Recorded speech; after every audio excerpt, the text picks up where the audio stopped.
بسم اللہ الرحمن الرحیم۔ السلام علیکم۔ آج ہم بات کریں گے دو اہم ایشوز کے حوالے سے۔ پاکستان مسلم لیگ نون کا جلسہ تھا لاہور میں۔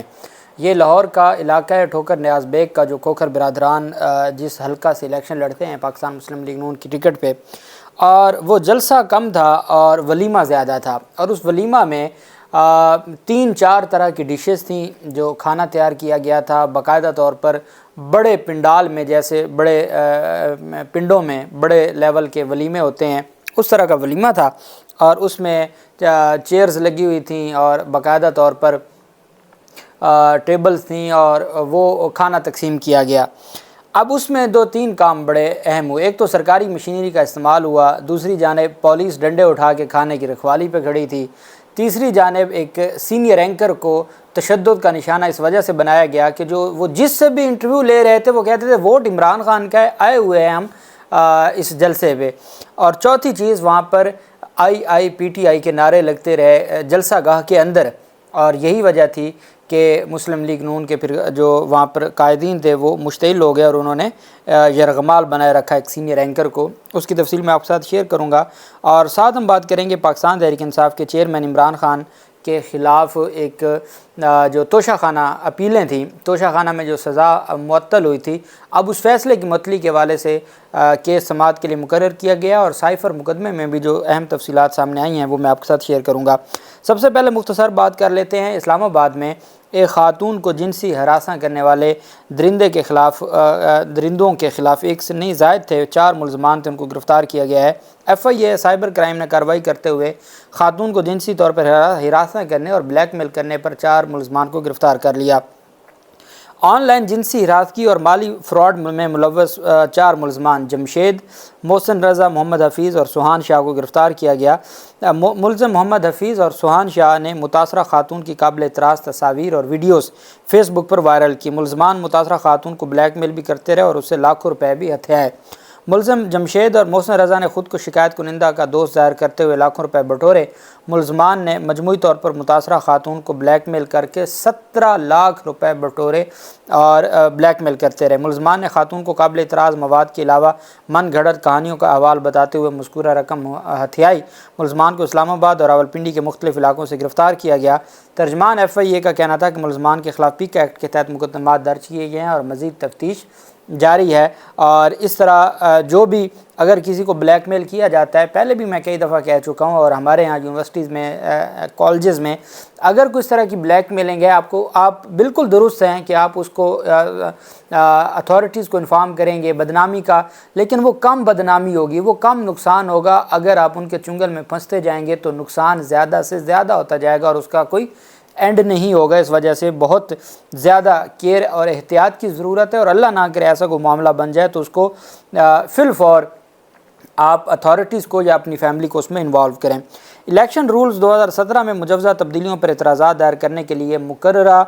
ڈیڈ لائن ختم ہونے سے چند گھنٹے قبل پاکستان پیپلز پارٹی نے انتخابی اخراجات سے متعلق نئی شرط پر الیکشن کمیشن آف پاکستان کو اپنے تحفظات سے آگاہ کر دیا۔ الیکشن کمیشن نے 22 ستمبر کو مجوزہ ترامیم شائع کی تھیں اور 7 اکتوبر تک سیاسی جماعتوں سے اس پر تجاویز طلب کی تھیں اور اپنے اعتراضات سے آگاہ کرنے کا کہا تھا۔ ہفتے کے روز سیکرٹری الیکشن کمیشن عمر حامد خان کو ارسال کردہ اپنے خط میں پیپلز پارٹی کے سیکرٹری جنرل نیر بخاری نے مجوزہ فارم 68 میں متعارف کرائی جانے والی اس شرط پر اپنی سخت تشویش کا اظہار کیا جس کے تحت انتخابات لڑنے والے امیدواروں کو مجموعی انتخابی اخراجات فراہم کرنے کا پابند کیا گیا۔ مجوزہ ترامیم میں تضاد کی نشاندہی کرتے ہوئے نیر بخاری نے کہا کہ ایک طرف مجوزہ رولز سیاسی جماعتوں کے لیے نتائج کے اعلان کے بعد انتخابی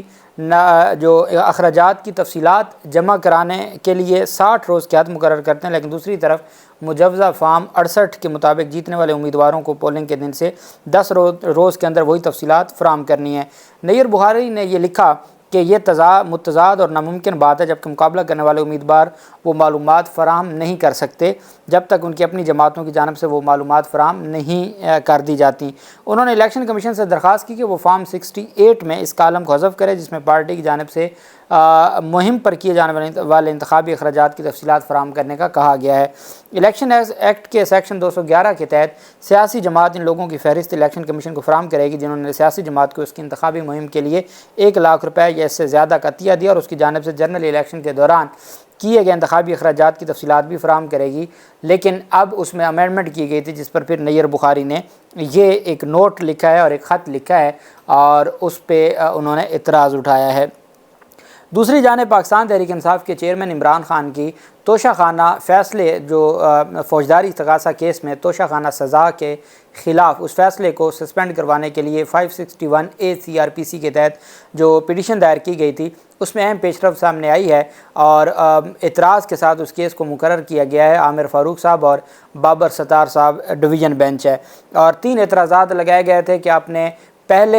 ایک ہی درخواست میں آپ نے 2 مختلف استدعائیں کی ہیں، ایک سرکار کو رسپونڈنٹ بنانے کی اور دوسرا فیصلہ سسپینڈ کرنے کی۔ پھر یہ کہ آپ نے جو پہلی اپنی جو انٹرم اپلیکیشن تھی انٹرم ریلیف کی اس میں جب جو کچھ نہیں مانگا اب کیسے مانگ سکتے ہیں۔ تیسرا یہ ہے کہ جب آپ کی پہلے انٹرم جو ریلیف کی درخواست تھی اس پر آپ کو ریلیف مل گیا ہے، سزا سسپینڈ ہو گئی ہے، تو آپ دوبارہ کیسے درخواست دائر کر سکتے ہیں۔ یہ 3 اعتراضات تھے۔ وہ میں نے آپ کو بتایا تھا کہ رجسٹرار صاحب کی جانب سے شوقیہ اعتراضات لگائے جاتے ہیں۔ کل جو بینچ ہے وہ اعتراضات کو ختم کر دے گا اور اعتراضات کو ختم کر کے معاملہ 2 دن کے لیے 2 دن کے بعد کی سماعت کے لیے مقرر کر دے گا۔ تو بس ایسے ہی ایک 2 دن نکالے جاتے ہیں اور اس کے علاوہ اور کچھ نہیں ہے۔ جبکہ پاکستان تحریک انصاف کے چیئرمین عمران خان کی سائفر مقدمے میں جو ضمانت ہے اس کے اوپر بھی کل سماعت ہونے جا رہی ہے اور کل اوپن سماعت ہوگی اور میں سمجھتا ہوں کہ یہ فائنل سماعت ہے اور عدالت کی جانب سے ساری چیزوں کو دیکھا جائے گا اور عدالت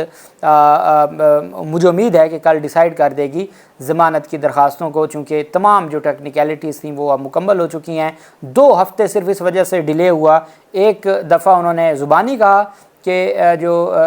یہ سارا معاملہ ہے اس کو ان کیمرہ ہونا چاہیے سماعت کو، ایک دفعہ انہوں نے ریٹن اپلیکیشن کا بھی ان کو باقاعدہ طور پر راستہ پہلے فیصلے میں دے دیا کہ آپ ریٹن اپلیکیشن دے سکتے ہیں۔ 1 ہفتہ اس پہ لگا، 1 ہفتہ اس پہ لگا، اب دوبارہ کل سماعت ہونے جا رہی ہے اور امید کرتے ہیں کہ کل اسلام آباد ہائی کورٹ اس کو ڈیسائیڈ کر دے گی۔ اسلام آباد ہائی کورٹ نے کل چونکہ جیل ٹرائل بھی ہے عمران خان کا اور کل ہو سکتا ہے کہ اس میں تقسیم کی جائیں جو چالان کی کاپیاں ملزمان میں تقسیم کی جائیں اور اس درخواست پر بھی عامر فاروق صاحب نے فیصلہ دینا ہے، جو عامر فاروق صاحب نے فرمایا تھا کہ میں سوموار کو تو نہیں لیکن 2-3 دن میں فیصلہ دے دوں گا۔ تو اب دیکھتے ہیں کہ وہ فیصلہ کب آتا ہے۔ مریم نواز کی جانب سے آج جلسہ تھا اور یہ کھوکھر برادران کی جانب سے، وہ مسلم لیگ نون کے صدر بھی ہیں لاہور کے، جو سیف الملوک کھوکھر اور پھر ان کے بھائی افضل کھوکھر، ان کی جانب سے ایک جلسہ کیا گیا۔ بہت وسیع انتظام تھا، اس میں کوئی شک نہیں ہے کہ پیسہ انہوں نے ایسے لگایا کہ جس کی کوئی مثال نہیں ملتی اپنی جماعت پر۔ پہلے ان کے بارے میں یہ بھی کہا جاتا تھا کہ جی جو جاتی عمرہ کا خرچہ ہے وہ بھی یہی اٹھاتے ہیں۔ بہرحال بہت بڑا پنڈال سجایا گیا، اس پنڈال میں باقاعدہ طور پر ایسے تھا جیسے کوئی شادی کا فنکشن ہے اور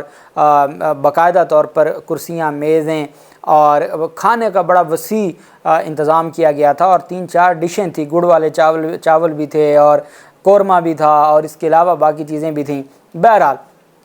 پورا مسلم لیگ نون کے لیے ایک ماحول تھا۔ اب چونکہ جو لوگ آئے ہوئے تھے وہ لوگ اس میں تو عوام پاکستان ہے اور اس وقت اس حد تک تکلیف میں مبتلا کر دیا ان لوگوں نے کہ لوگ ایک وقت کے کھانے کے لیے ترس رہے ہیں اور جہاں ان کو موقع ملتا ہے اس طرح کی کوئی ایونٹ کا تو وہ پہنچ جاتے ہیں۔ اب وہ ہرگز یہ نہیں ہے کہ وہ مریم نواز کی تقریر سننے جاتے ہیں، اسی وجہ سے تو یہ اٹریکٹیو بنانے کے لیے اب مریم نواز بطور لیڈر اٹریکٹیو نہیں رہیں، نہ وہ کبھی تھیں، اور جن کے بارے میں کہا جاتا تھا کہ وہ کراؤڈ پلر ہیں۔ پھر اس کے بعد آپ دیکھ لیں کہ نہ ان کا کوئی بیانیہ اٹریکٹیو رہا، نہ نواز شریف اٹریکٹیو رہے، تو اب اس طرح کی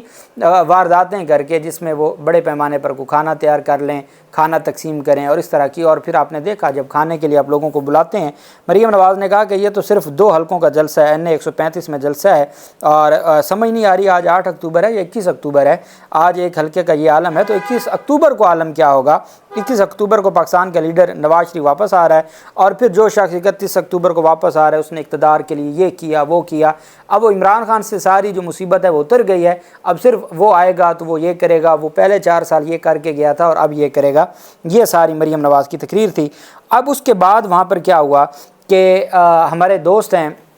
اور ایک پرائیویٹ چینل کے وہ بیورو چیف ہیں لاہور سے، عمر دراز گوندل وہاں پر موجود تھے اور وہ ایک بڑے ہی لائق اور جو گراؤنڈ میں جا کے ورکنگ کرنے والے صحافی ہیں وہ اور اینکر بھی ہیں، وہ وہاں پر بتا رہے تھے، انہوں نے سارا دن دکھایا کہ جی یہاں کیا ہو رہا تھا، کس طریقے سے کھانے بن رہے تھے، کس طریقے سے پنڈال بنایا جا رہا تھا، ساری چیزیں۔ اب وہ وہاں جس سے بھی انٹرویو لیتے تھے اور پوچھتے تھے کہ بہن جی آپ جو آئے ہیں مسلم لیگ نون کے جلسے میں، ووٹ کس کو دیں گے؟ آگے وہ کہتے تھے کہ ووٹ تو عمران خان کا ہے۔ اچھا بھئی آئے کیوں ہیں؟ جی ہم تو اس لیے آئے ہیں، کوئی کہتا تھا کہ ہم ویسے شغل دیکھنے آئے ہیں، کوئی کہتا تھا کھانا کھانے آئے ہیں، کوئی کہتے تھے کہ ہم تو ان دوستوں کے ساتھ آ گئے ہیں، ووٹ عمران خان کا۔ اب جب یہ سارا سلسلہ چلا تو مسلم لیگ نون کے لوگ چونکہ وہاں پر آپ جانتے ہیں کھوکھر برادران کا ایک پورا نیٹ ورک ہے اور وہ باقاعدہ طور پر ان کی ایک پوری ایک ٹیم بنی ہوئی ہے، وہ واچ کر رہے تھے کہ کہاں کیا ہو رہا ہے۔ اس پر پھر مسلم لیگ نون کے کچھ لوگوں نے ان کا موبائل چھین لیا، ان کو یرغمال بنائے رکھا، اور پھر ایک سینئر جو صحافی تھے وہ انوالو ہوئے اور انہوں نے ان کو موبائل بھی لے کے دیا، اور باقاعدہ طور پر وہ عمر دراز گوندل کہتے ہیں کہ یہ تو مجھے کہیں لے کے جا رہے تھے تو مجھے بڑی مشکل سے میں بچے۔ وہاں پر جو آج دن میں انتظامات ہوئے وہ دکھائے جا رہے تھے کہ وہ تو سارے سرکاری وہاں پر جو وسائل ہیں وہ جھونکے جا رہے تھے، سرکاری گاڑیاں وہاں پر موجود تھیں، پولیس وہاں پر جہاں کھانا تقسیم ہو رہا ہے وہاں ان کو ڈنڈے مار کے سیدھا کہہ رہی تھی کہ آپ نے لائن بنانی، اور اس طریقے سے کھانا تقسیم ہو رہا تھا۔ پی ٹی وی پر جلسہ چلتا ہے اور مرتضیٰ سولنگی کہتے ہیں کہ جی دیکھیں جی پی ٹی آئی کے اپنے معاملات ہیں، ہم تو کسی کو نہیں روکتے جلسہ کرنے سے۔ پی ٹی آئی کا ایک ڈیرے پہ کنونشن ہوتا ہے اور اس پر مقدمات درج ہو کے گرفتاریاں ہو جاتی ہیں، اور یہاں پر کوئی پوچھنے والا نہیں ہے۔ پی ٹی وی پر کل بشیر میمن جیسا بندہ جو جس کو آپ کہہ سکتے ہیں تھرڈ لیول کی لیڈرشپ ہے ایک جماعت کی، وہ پی ٹی وی پر لائیو ان کی پریس کانفرنس دکھائی گئی۔ یہ جب اس حد تک اندھیر نگری ہو، اور پھر اس کے بعد وہاں پر جو لوگ آئے ہوئے تھے انہوں نے پھر وہاں پر نعرے بازی کی، آئی پی ٹی آئی، یہ نعرے بازی ہوتی رہی، اور وہاں پر کھانا جب تقسیم ہو رہا تھا باقاعدہ طور پر ہاتھا پائی ہوئی، پنجاب پولیس ڈنڈے لے کر آ گئی جب وہاں پر کھانا تقسیم ہو رہا تھا ٹرک کے پاس۔ تو یہ سارا جلسہ تھا اور یہ سارے معاملات تھے۔ اللہ پاک پاکستان کامیاب و ناصر ہو۔ بہت شکریہ، اللہ حافظ، پاکستان زندہ باد۔